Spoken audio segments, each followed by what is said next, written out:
Yes, see, Congressman Brad Sherman has been talking about it for quite some time.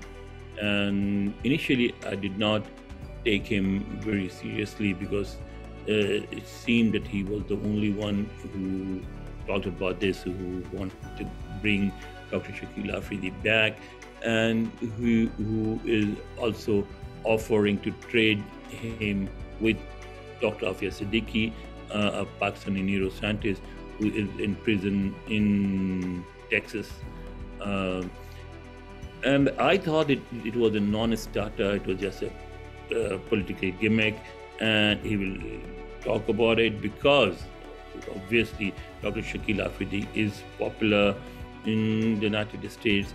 People see him as someone who played a key role in helping American in finding Osama bin Laden.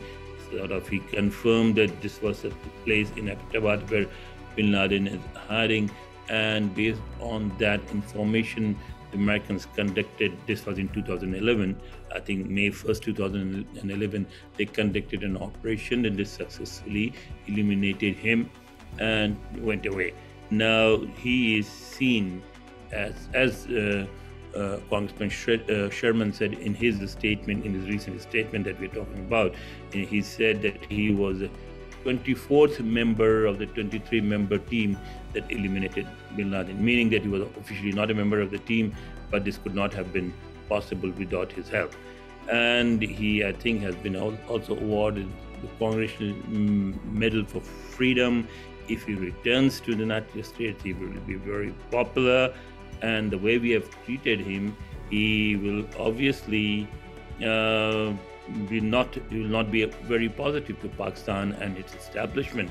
And apparently that is why the establishment is unwilling to let him go. He has been in prison since 2011, and as far as it seems, he will remain there unless and until there is an agreement between the United States and Pakistan to let it go.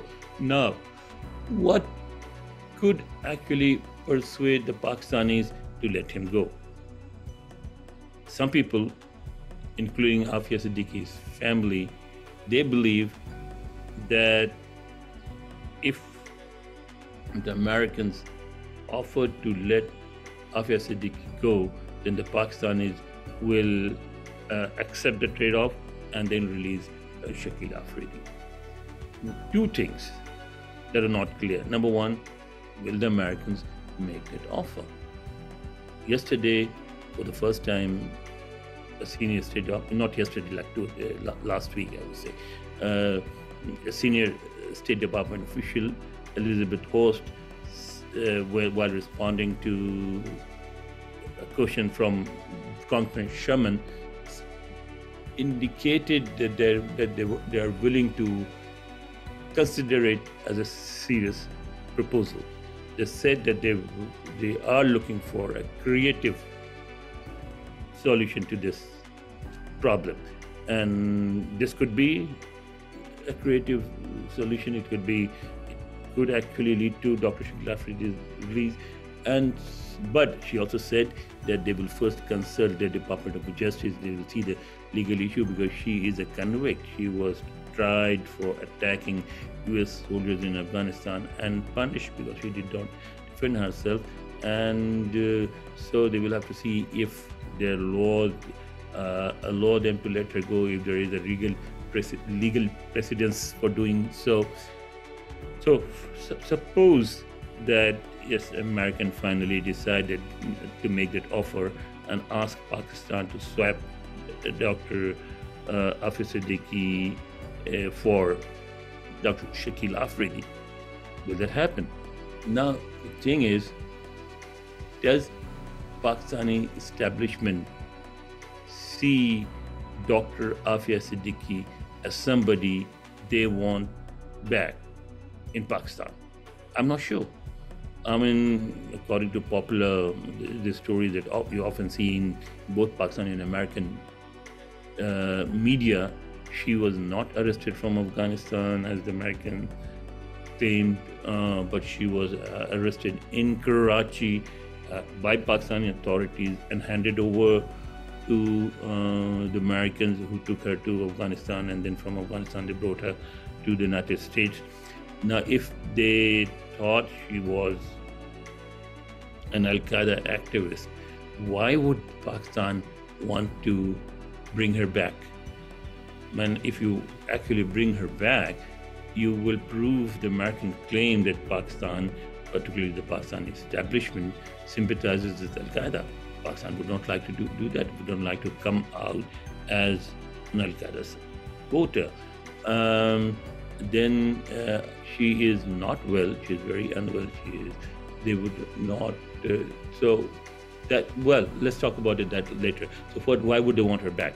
The other reason, which is the only workable reason and on which both sides can work, is that of her health. She's unwell. She has been in jail for years. She has lost children during this period. I think 2 of her children, or at least one have died. She wants a reunion with the family, and these are strong humanitarian grounds for a settlement between the United States and Pakistan. Similarly, in America, it can be argued that Dr. Shakeel Afridi has spent so many years in prison. He's somebody who did a big favor to the Americans, and he should be freed and allowed to travel to the United States.